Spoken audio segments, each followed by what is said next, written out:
Okay, good morning 10th class student बेटा।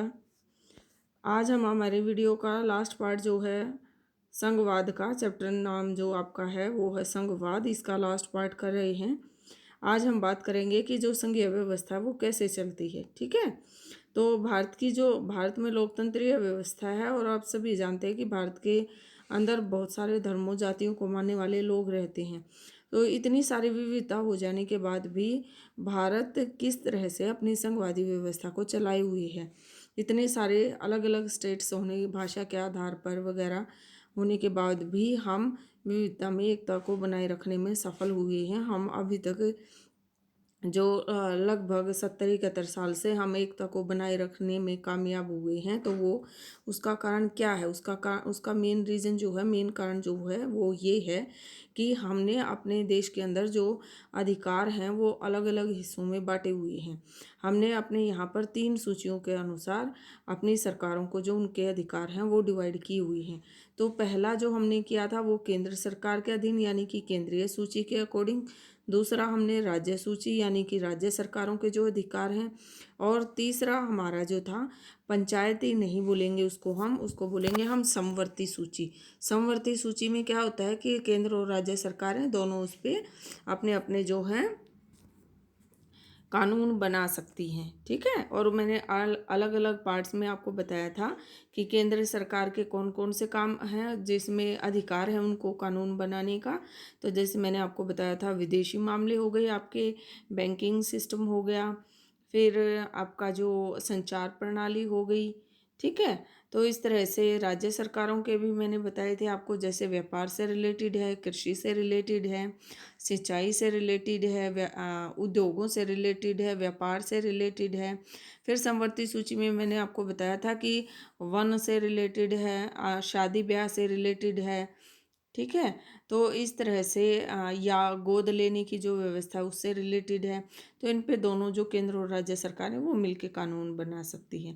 तो आज हम कर रहे हैं कि इसमें हमारा जो थर्ड पॉइंट है कि हम इसको बनाने में कैसे कामयाब हुए हैं।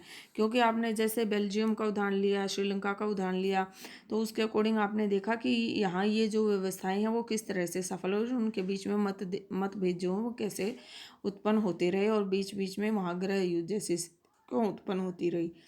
ठीक है, तो हमारे यहाँ पर भी जैसे देखें बहुत सारे भाषाई राज्य हैं। भाषा के आधार पर आप जानते हैं हमारे यहाँ पर लगभग 1600 भाषाएं बोली जाती हैं, लेकिन राष्ट्रीय भाषाओं का जो दर्जा राष्ट्रभाषा के रूप में जिसको माना गया है वो 22 भाषाएं हैं, हिंदी को जोड़कर।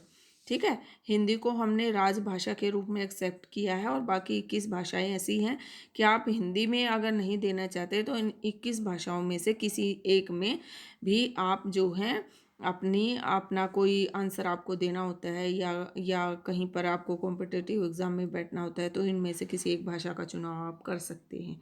ठीक है, तो इस तरह से जो हमारी ये भाषा के आधार पर जो प्रॉब्लम क्रिएट होने की संभावना रहती है उसको भी हमने दूर करने की कोशिश की है। दूसरा हमारा है भौगोलिक आधार पर। तो हमारी जो संविधान के अनुसार संविधान निर्माताओं ने ये कोशिश की है कि आने वाले समय में अगर कहीं चेंज करने की आवश्यकता है, कहीं पर ये देखते हैं कि कहीं पर एक भाषा को बोलने वाले लोग ज़्यादा रहते हैं, तो उनको क्या किया जाता है कि उनको डिवाइड करके उनकी सीमाओं का निर्धारण कर दिया जाता है, जहाँ तक वो एक प्रॉपर से मान लो कि यहाँ पर जो है इसमें से कुछ लोग जो हैं हिंदी भाषा के हैं और कुछ लोग जो है पंजाबी भाषा के, जैसे हरियाणा पंजाब बना था तो उसके अकॉर्डिंग जो हरियाणवी भाषा के उसको अलग कर दिया गया और पंजाबी भाषा के अलग कर दिया गया, तो बीच में सीमा का निर्धारण कर दिया गया उन दोनों के। तो इस तरह से आपका यूपी से काटकर उत्तराखंड को बनाया गया ये 2002 में, तो उसकी सीमा का निर्धारण कर दिया गया एक नए स्टेट के रूप में जो उत्तराखंड है वो आपके सामने आया। ठीक है, और इसी तरह के और दूसरे राज्य भी नए अस्तित्व में आए, जैसे तेलंगाना है, उड़ीसा है, झारखंड है। इस तरह से ये नए राज्य जो हैं वो स्वतंत्रता के बाद हमारे नए अस्तित्व में आए, जिससे कि हमारे जो टकराव की स्थिति है वो लगभग ना के बराबर हो जाती है। ठीक है बेटा, फिर मैंने भाषाओं के बारे में आपको बताया कि भाषा नीति लागू की गई भारत सरकार के द्वारा, और भाषा नीति लागू हो जाने के कारण जो है ये समस्या भी हमारी समाप्त हो गई। तो राजभाषा के रूप में हमने किसको लिया? हिंदी को लिया। और 21 और जो भाषाएं बोली जाती हैं उनको हमने उस अनुसूची में डाल दिया, जिसके कारण क्या हुआ, अनुसूची में डालने के कारण ये, अगर आप राजभाषा हिंदी आपको नहीं आती तो अगर इन 21 भाषाओं में से कोई एक भाषा आपको आती है तो उसमें भी आप अपने आंसर दे सकते हैं।